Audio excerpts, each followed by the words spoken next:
आज मुझे एक ट्रेनर का मैसेज आया, उसने मुझे बताया कि कैसे एक फीमेल को वो वर्कआउट करवा रहा था। उसने उसको 5 एक्सरसाइजेस करवाने के बाद बोला कि मैम दिस इज एनफ, अब आप थोड़ी देर कूल डाउन कर लीजिए, साइकिलिंग कर लीजिए और आप घर जा सकते हो, this is more than enough. लेकिन उस क्लाइंट ने क्या बोला, no this is not enough, मुझे आप और वर्कआउट कराओ। आपसे पहले जो ट्रेनर था वो मुझे 9-10 एक्सरसाइजेस करवाता था, कम से कम 1.5 से 2 घंटे पसीने में लथपथ कर देता था मुझे, और जब तक मैं थक नहीं जाती, टूट नहीं जाती, चूर नहीं हो जाती, तब तक वो मुझे जाने नहीं देता था। तो sir this is not enough, आप मुझे और वर्कआउट कराओ।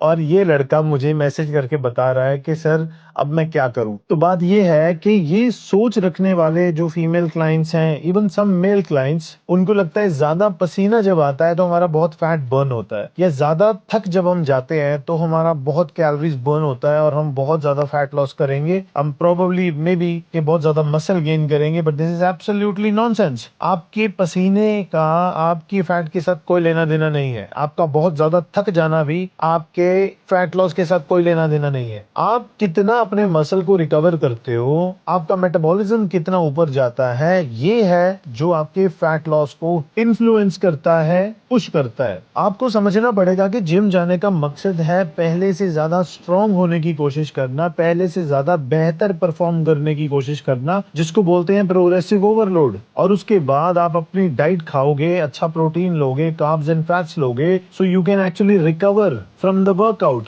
और जब आप रिकवर हो जाओगे वर्कआउट से तो क्या होगा, आपका मसल और स्ट्रांग हो जाएगा, आप और ज्यादा परफॉर्म कर पाओगे। So you keep performing more and more and more. But इसका मतलब ये नहीं है कि आप 2 घंटे वर्कआउट करोगे, नो। आप ज्यादा वेट उठाने की कोशिश करोगे, या 1 या 2 रेप ज्यादा लगाने की कोशिश करोगे, वेट ट्रेनिंग लगाने की कोशिश करोगे। कुछ सेशंस हो सकते हैं, HIIT के सेशंस हो सकते हैं, हो सकता है आपको रनिंग, जॉगिंग, इस तरह के सेशंस हफ्ते में 1 बार 2 बार आपको करवाए जाएं। बट आपको समझना पड़ेगा कि बहुत ज्यादा वर्कआउट करने के बाद आपकी बॉडी में बहुत ज्यादा स्ट्रेस बिल्टअप हो जाता है, बहुत ज्यादा इन्फ्लेमेशन भी बिल्टअप हो जाता है। Again you have to eat enough उस इन्फ्लेमेशन को कम करने के लिए, उस स्ट्रेस को कम करने के लिए। लेकिन अगर आप एनफ नहीं खा रहे हो, एनफ रेस्ट नहीं कर रहे हो, एनफ डाइट नहीं ले रहे हो, एनफ न्यूट्रिशन नहीं ले रहे हो, then you are actually abusing yourself. ये मैं उन सभी बहनों के लिए, उन सभी भाइयों के लिए कहना चाहता हूँ जिनको बहुत मजा आता है बहुत बहुत देर तक बहुत बहुत तरह के वर्कआउट्स करने में। लेकिन ये जरूरी नहीं है कि वो आपका फायदा कर रहे हैं, हो सकता है वो आपका नुकसान कर रहे हो। Thank you so much.